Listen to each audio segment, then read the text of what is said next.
Hi, my name is Connor Hansen and I'm excited to show you my project where I've developed a low-cost OSC-based DAW controller.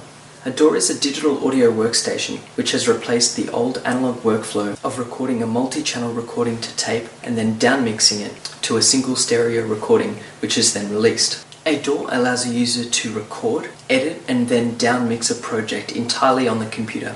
However, part of getting a great mix is keeping the listener interested and their focus on the correct elements in the mix by adjusting the levels over time. This process is known as automation, where the user creates volume curves for each different audio track. With a mouse and keyboard, this is a time-consuming process, as it can't be done while the audio is being listened to, meaning that changes to the automation have to be listened to, then changed based on experience and intuition, and then listened to again to see if the change matches the expectation. The advantage of what is known as a DAW controller, which is what this project is producing, is that it allows the user tactile control of channels, allowing them to directly write automation data as they're listening by determining when the user is touching the channel and then writing automation data. When the engineer releases his finger from the fader, the DAW stops writing automation data and starts reading it, and the fader displays this level visually by moving in accordance with the automation data. This allows the engineer to not only quickly override changes to automation, but also work on multiple tracks at the same time, and be able to see an overall picture of the levels of each track in the song, and then detecting when the user has released the channel and then reading automation data. The biggest problem with current commercial units is their high cost, the use of proprietary communication protocols that limit their use with different software, and the inability of the user to change and customize functionality according to their workflow. My project addresses these issues by creating a low-cost DAW controller that has a modular architecture that allows the user to change the physical configuration of the device, as well as using the new and highly flexible OSC or Open Sound Control protocol for communicating with compatible software. These three goals combine create a device that has functionality that simply does not exist in the market at the moment, and at the same time hits a new price point, opening up a new section of the market.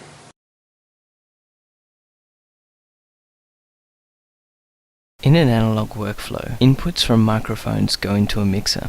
The mixer serves the function of amplifying the signals to a standard level. These signals are then recorded into a 24-track tape recorder, seen here on the left. When the recording has been finished, the tracks can be played from the 24-track tape recorder back into the mixer. The different channels are then balanced, and finally, when the mix is completed, it is re-recorded onto a 2-track tape recorder. The 2-track tape recording is what will eventually be released. In a modern digital workflow, the microphone signals are amplified in what is known as a recording interface. The interface amplifies the signals to a standard level, and the signals are then run into an ADC. The signals are streamed in real time to the DAW over a digital interconnect. Only the computer running the DAW software is actually needed to complete the mix. Here, some typical DAW software can be seen in use. On the bottom is the mixer panel, which is designed to replicate the look of an analog mixer. Above the mixer panel, the recorded audio data is displayed visually. This helps the engineer edit quickly and efficiently. Once the editing is done and the tracks are balanced, the DAW can then generate a 2-track mix. At this point, the recording process has been completed and the artwork can be released.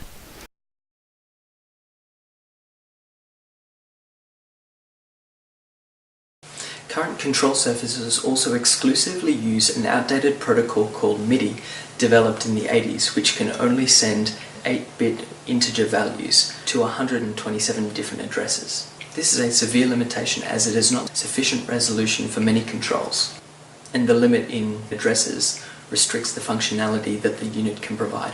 Alternatively, some units use proprietary communication protocols which add functionality but also reduce compatibility, limiting the full features of the device to only some software. With companies abandoning support for older products, this means that functionality remains limited and may not be compatible with newer versions of the same software. In order to address these problems, the system uses OSC or Open Sound Control, an open source replacement for MIDI which is designed to run over TCP to communicate with the host DAW. This makes it much more flexible to configure. OSC allows many different data types, improving on the limited 8-bit messaging of MIDI. OSC allows floats, integers, strings, all of which are very useful for the project. Also, OSC has no limit on addresses, allowing the messages to be routed based on their content.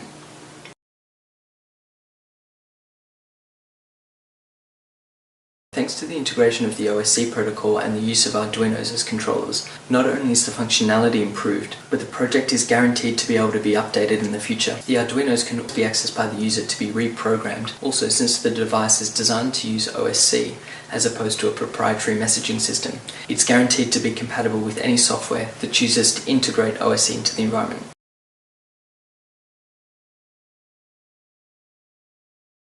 Finally, in order to improve on the modularity of the unit, a flexible architecture was created using the Arduino platform. A single Arduino Uno provides communication via OSC to the door. This Arduino formats messages and sends them over TCP/IP. It also decodes messages received by the door and decides where they should be sent. Secondly, the fader itself is controlled by an Arduino Nano. The Arduino Nano reads analog values from the potentiometer, implements a control loop, and provides feedback to the motor driver. Additionally, it also uses capacitive sensing to detect whether a user's finger is actually touching the controller. This compartmentalization of the system greatly simplified programming, as it meant that the time-critical aspect of the project could be implemented on a single device. The Arduino Nanos connect to the Arduino Uno over an I2C bus. This allows the master device, the Arduino Uno, to communicate with up to 127 Arduino Nanos, meaning that hypothetically the system could support up to 256 faders. However, the goal of this system was to allow modules with different functionality to be added. Additional Arduino Nanos could be added, but instead of having faders, they could have buttons, switches, rotary encoders, or even small screens. This means that a user could potentially configure their device to have any number of faders, screens, rotary encoders and buttons, or any combination, whatever suits their needs.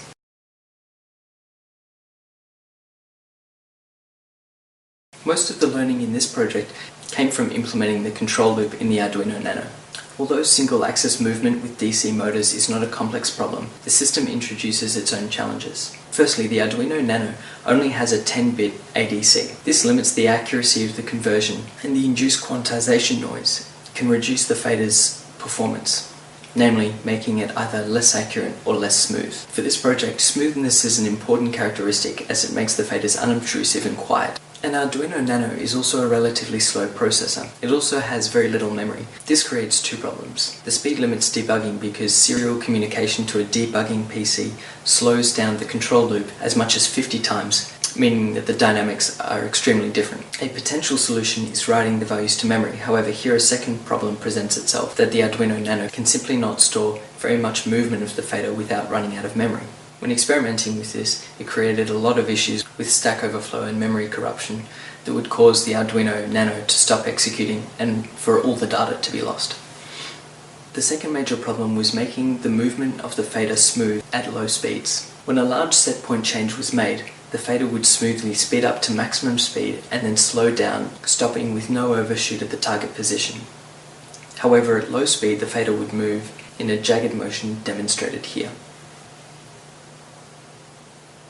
This can actually commonly be seen in low-end commercial units. An early attempt at the solution involved reducing the proportional feedback coefficient. This smoothed out the response but reduced accuracy, and it was not a great trade-off. I decided that the problem was potentially something to do with non-linearity in the drive mechanism. I realized through some experimentation that the PWM values were not linearly correlated with the speed of the fader. By inputting sinusoids, it was possible to measure this non-linearity in MATLAB, then apply a correction curve, which was then transformed into a lookup table which is stored on the Arduino. The Arduino then can use the lookup table to transform calculated PWM values into corrected PWM values. Ultimately, it was found that the motor had an approximately exponential response to changing PWM values. Ultimately, the combination of feedback and feed-forward correction of the signal was what was used in the final system.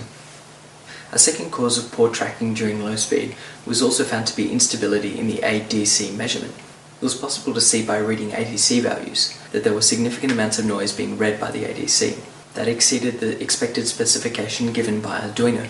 It was possible that this was due to using the internal voltage reference, which combined with high power switching from the H-bridge might cause interference. The idea was to make a low noise voltage reference. This was done by using a standard linear voltage regulator, combined with a very low frequency, low pass filter on the output. This worked exceptionally well and, in the best case, reduced the noise to significantly less than 1 bit.